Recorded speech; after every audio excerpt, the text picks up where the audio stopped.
You've probably said, "Hello, how are you?" a million times, right? But what if I told you that's not always the best thing to say?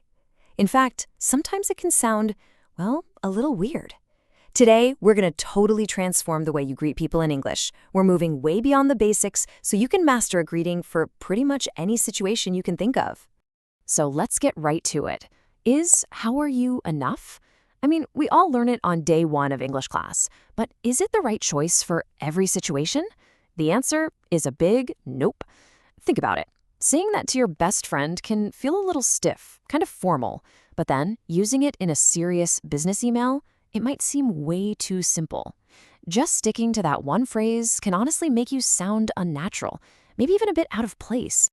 So, today, let's level up your greetings. I want you to think of it like we're climbing a staircase together. We're going to climb 10, that's right, 10 levels of greetings. We'll start at the very bottom with some super casual slang, and we're going to climb all the way to the top, to the peak of hyper-formal professional English. You ready to start the climb? Let's do it. Okay, first stop, the casual and slang steps. These are levels 1 through 3. Think of these as your green light greetings. They're perfect for your friends, your family, basically anyone you know really, really well. Down here in the casual zone, it's all about being friendly and having a nice rhythm. Don't worry so much about strict grammar. So let's break these down. At level 1, you've got stuff like "what's good" or "what's poppin'." This comes straight out of American hip-hop culture, so it's really trendy but also very informal. Then you climb up a tiny step to level 2, "what's up?" You've probably heard this one a million times, maybe shortened to just "sup." It's probably the most common casual greeting in the US. It's really just a quick, easy way of asking, "Hey, what's new?" And here's how that sounds in a real conversation. Person A goes, "Yo, what's up? Long time no see." And person B comes back with, "Not much, just chillin', you?"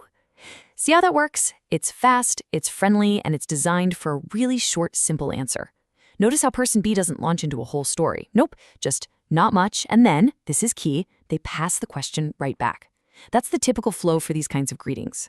Now, level 3 is all about where you are in the world. Geography matters. If you're in the UK, you're going to hear "you all right" all the time. It's as common as hello. But here's a tip. It's not always a real question about how you're feeling. A lot of the time, it's just a greeting. But hop on a plane down to Australia and you'll hear, "G'day, how you going?"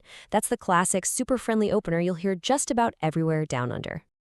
Okay, let's keep climbing. We're moving up to the middle of the staircase now. This is the yellow zone, levels 4 through 7. You can think of this as your safe space. Seriously, these are the most versatile greetings in English. They're perfect for colleagues, people you kind of know, or even people you're meeting for the first time. You really can't go wrong with these. The key thing to understand in this yellow zone is the nuance, the small differences.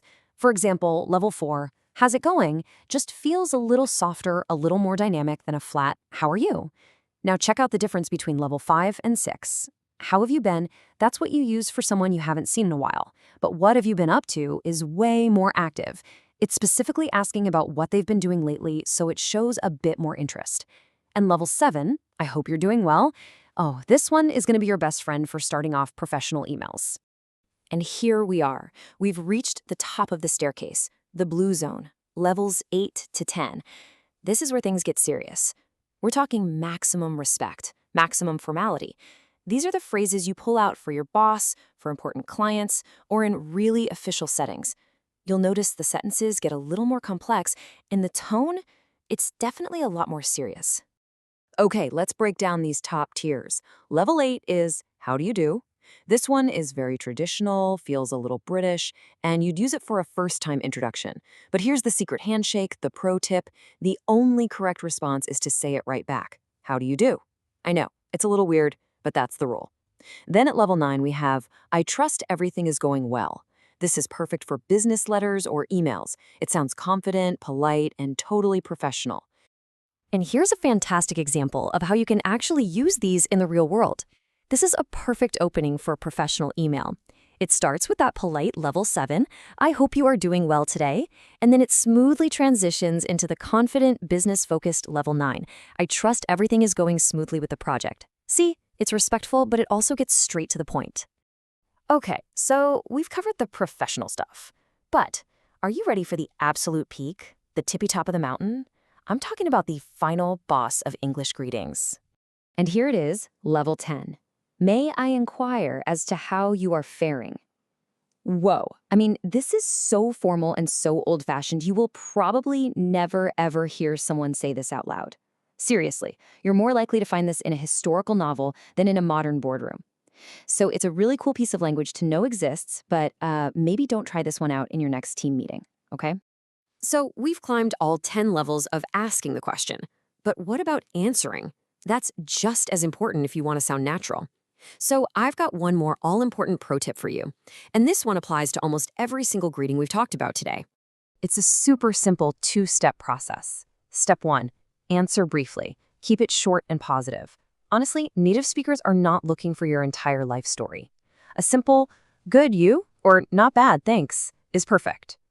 And then, step 2, and this is the part so many people forget, always ask back. Always. Good, and you? Or doing well, thanks, how about you? Returning the question isn't just an option, it's a fundamental part of the social ritual. It's what shows you're engaged and being polite. All right, let's do a super quick recap of our climb today. The biggest takeaway? There is no single how are you. There are layers, at least 10 of them.